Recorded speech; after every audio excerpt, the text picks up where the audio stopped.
வணக்கம் Tamil walk cinema நேர்களே, நான் உங்க விஜய் தயா. இன்னைக்கான நேர்காணல்ல நம்மளோட இணைஞ்சிருப்பவர் பத்திரிகையாளர் சுபேர் அவர்கள் தான். காந்தாரால தொடர்ந்து நடக்கும் விபத்து, அதை பத்தி தான் இன்னைக்கான நேர்காணல்ல பேச போறோம். வணக்கம் சார், எப்படி இருக்கீங்க? வணக்கம், நல்லா இருக்கு. காந்தாரா 2 என்ன பிரச்சனை? ஆக்சுவலா காந்தாராங்கிறது ஒரு சாமி பெயர், துளு மக்களினுடைய ஒரு தெய்வத்தினுடைய பெயரை வச்சிருக்காங்க. அந்த படம் ஒரு கன்னட படம் ஆல்மோஸ்ட் ஒரு பேன் இண்டியா லெவலில் ஒரு பெரிய ஹிட் கொடுத்த படம் காந்தாரா. ஒரு பெரிய வசூல் ரீதியாகவும் சரி, விமர்சன ரீதியாகவும் சரி, பல விருதுகளை இந்த படம் வாங்கி கொடுத்து எல்லாருக்கும் தெரியும். அந்த படத்தினுடைய டேரக்டரே ஹீரோவும் கூட ரிஷப் ஷெட்டி. அவர் என்ன பண்ணாருன்னா, அந்த கொடுத்த காந்தாரா கொடுத்த அந்த ஹிட்டினுடைய வெளிப்பாடாக 2 பண்ணலாம் அப்படின்னு ஒரு பிளான் பண்ணுறாங்க. ஆரம்பிக்கிறாங்க படம்.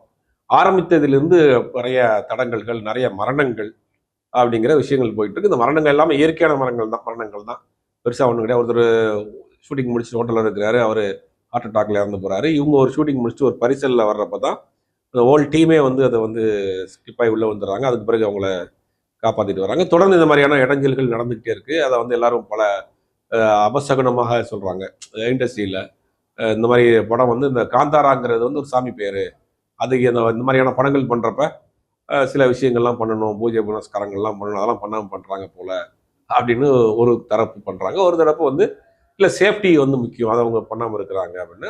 அந்த நம்பிக்கை உள்ளவர்கள் இதுதான் கிடையாது, மூட நம்பிக்கை அதெல்லாம் கிடையாது. இது சேஃப்டி அவங்க சரியா பண்ணிட்டாங்கன்னா சரியா போகுங்கிற மாதிரி போய்கிட்டு இருக்கு. இப்போ அந்த படம் ஷூட்டிங் இப்போதைக்கு ஹோல்டு பண்ணி வச்சிருக்கிறாங்க இந்த ஆக்சிடென்ட்டுக்கு பிறகு. இது சினிமாவில் இந்த மாதிரியான சினிமாவே சென்டிமெண்ட்டுகள் நிறைந்த ஒரு இண்டஸ்ட்ரி. நீங்கள் பார்த்தீங்கன்னா ஒரு படத்தில் ஒரு போலீஸ் கேரக்டராக ஒருத்தர் நடிச்சு அந்த படம் ஹிட் ஆயிடுச்சுன்னா அவர் டெய்லி போலீஸாக தான் டெய்லி நடிச்சு ஆகணும் அப்படிங்கிற மாதிரி பண்ணுவாங்க. ஒரு படத்தில் ஒரு ஜட்ஜாக ஒருத்தர் நடிச்சாருன்னா ஒரு 50 படத்துக்கு ஒரு ஜட்ஜாகவே இருப்பார். அந்த படம் ஓடிடுச்சு தான். அப்போ சினிமாவில் ஒரு படம் ஆரம்பிக்கிறப்ப சென்டிமெண்ட்டாக வந்துச்சுன்னா அந்த மாதிரி அதுவே பேசுவாங்க. உதாரணத்துக்கு இந்த கூலி படம் இருக்கு இல்லையா, கூலி படம் எடுத்துகிட்டு இருக்கப்ப ரஜினிகாந்த் அவர்களுக்கு ஒரு சின்னதாக உடல்நிலை சரியில்லாமல் போச்சு.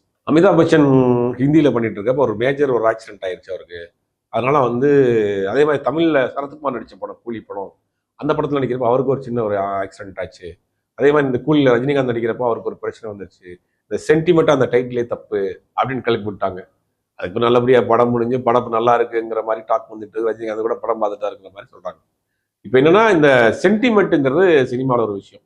அப்போ இந்த காந்தாரா படத்தில் நடக்கக்கூடிய விஷயத்தை சென்டிமெண்ட்டோட கனெக்ட் பண்ணி இண்டஸ்ட்ரியில இப்போ பேசிட்டு இருக்காங்க. இந்த ஆக்சிடென்ட்ஸ்லாம் நடந்திருக்கு, காந்தாரா பட குழுவினர் இதை எப்படி எடுத்துக்கிட்டாங்க? அவங்களுக்கு ஒரு பெரிய அப்செட் தான். ஏன்னா சினிமா இண்டஸ்ட்ரியில் பிஸ்னஸ் வைஸ் இது பாதிக்கும். ஒரு ஆக்சிடென்ட்டு இந்த மாதிரியான தொடர்ந்து சர்ச்சைகள் வரக்கூடிய படங்களுக்கு ஆரம்பத்திலே சகுனம் சரியில்லையோ அப்படிங்கிற மாதிரிலாம் பிஸ்னஸ் பண்ணக்கூடியவங்க பேசுவாங்க. இளையராஜா அவர்களுடைய முதல் பாடல் ரெக்கார்ட் கிடைக்கிது, அன்னக்கிளி படம். முதல் பாட்டை ரெக்கார்ட் பண்ணுறப்ப அவங்க டேக்குன்னு சொன்னோன்னே கண்டுபிடிச்சு. அப்புறம் கொஞ்சம் நேரம் எல்லாரும் அப்செட்டு, திருப்பி தேத்தி திருப்பி ஆரம்பிக்கிறாங்க. திருப்பி ஃபுல் பாட்டையும் அப்பெல்லாம் அப்படின்னா ஃபுல் ஆர்கெஸ்ட்ராவும் வச்சு அந்த பாட்டை வாசிப்பாங்க. ஒரு சிங்கிள் டேக்கில் ஒருத்தர் வயலின் வாசிச்சு எல்லாமே ஃபுல்லாக வாசிச்சு தான் அப்படி லைவாக எடுப்பாங்க.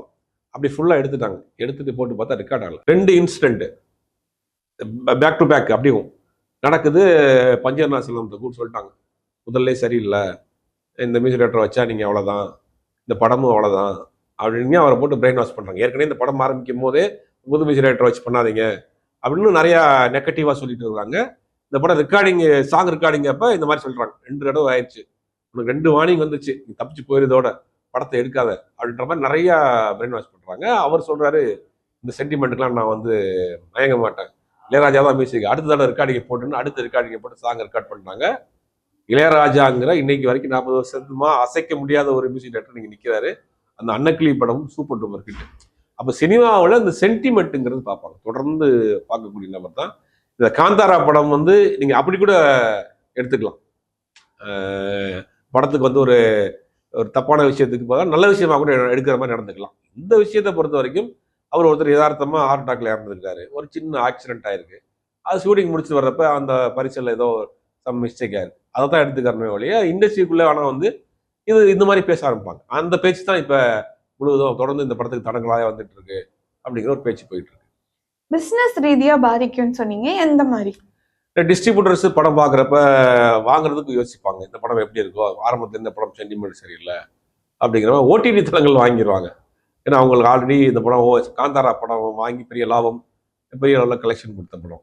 ஆனால் டிஸ்ட்ரிபியூட்டர் தேட்டரிக்கல் வாங்கக்கூடிய டிஸ்ட்ரிபியூட்டர்ஸ் என்ன பண்ணுவாங்கன்னா இந்த படம் ஆரம்பத்துலேருந்து சரியில்லைப்பா, ஏன் தப்பு தப்பான நெகட்டிவ் வந்துட்டு இருக்கு, இந்த படம் வாங்கணுமா அப்படிங்கிற ஒரு ஒரு யோசனையில் வருவாங்க. அதே மீறி வாங்கக்கூடிய ஆட்களும் பார்த்துட்டு படம் பார்த்துட்டு நல்லா இருந்தால் வாங்கக்கூடிய ஆட்களும் இருக்கிறாங்க. இது ஒரு சின்ன தடுமாற்றத்தை பிசினஸ் வைஸ் கொடுக்கும். ஓகே.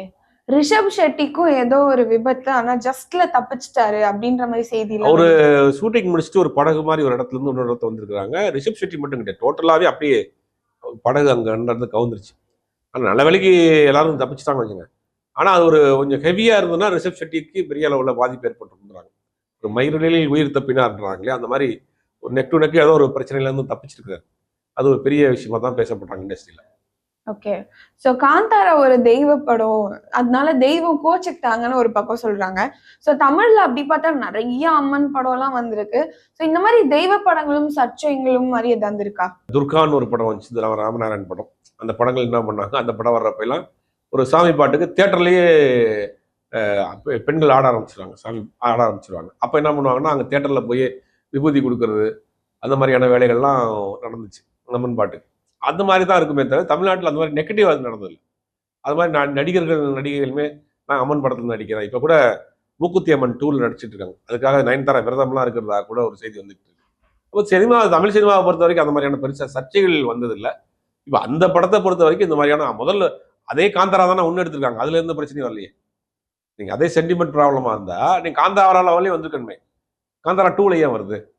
அப்போ அவங்க அவங்க சைட்ல இருந்து ஏதோ பாதுகாப்பு குறைபாடுகள் அவங்க ஏதோ தொடர்ந்து நடந்துட்டு இருக்கு, அவ்வளவுதான்.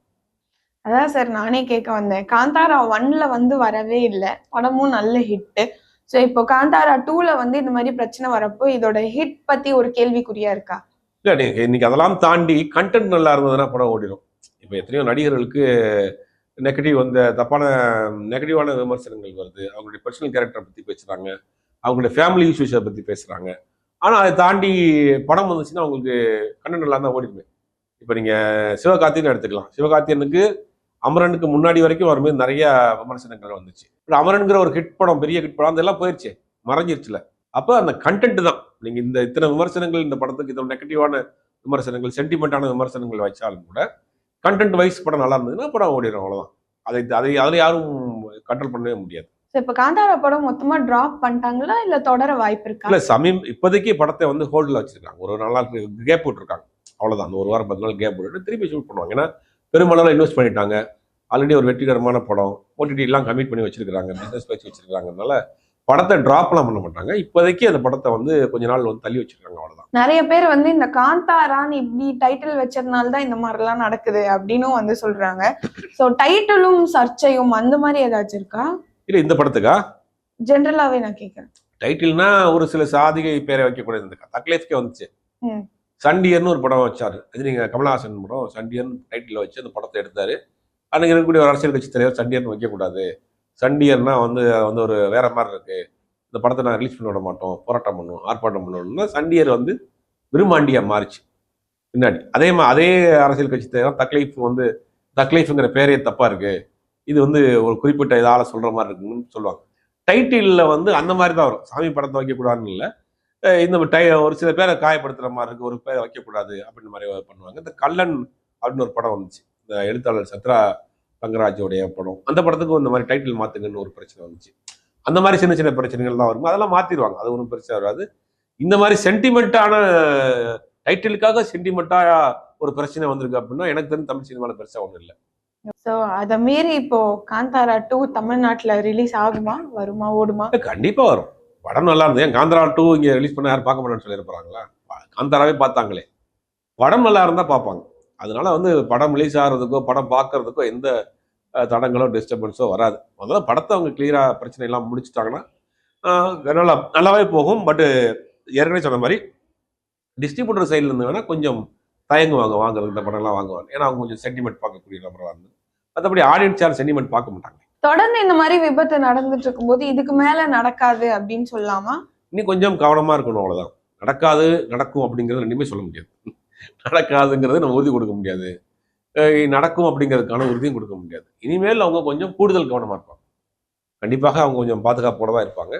நடக்காம இருக்கணுங்கிறதா எல்லாருடைய ஆசை. ஓகே, இப்போ ரிஷப் ஷெட்டி என்ன மனநிலையில இருக்காரு அவரு படத்தை பத்தி? இல்ல தொடர்ந்து இந்த மாதிரி வர்றப்ப அவருக்கு ஒரு அப்செட் தான். ஆனா வந்து அதெல்லாம் மீறி வந்துருவாங்க. ஏன்னா பெருசா வந்து பாதிப்பை ஏற்படுத்தாது. இது எல்லா படங்களையும் நடக்கிறதா. சர்தார் 2ல படம் ஆரம்பிச்ச அன்னைக்கு கூட ஒரு ஒரு ஃபைட்டர் ஒருத்தர் இறந்து போனார். நமக்கு தெரியும். அது பிறகு கடகடன்னு படம் முடிஞ்சிருச்சு. சினிமாவில் இந்த மாதிரியான விஷயங்கள் நிறைய ஒரு 4 நாளைக்கு முன்னாடி கூட ஒரு ஒரு சினிமா தொழிலாளி வந்து ஒருத்தர் ஷூட்டிங் ஸ்பாட்லேயே ஹார்ட் அட்டாக் இறந்து போனார்.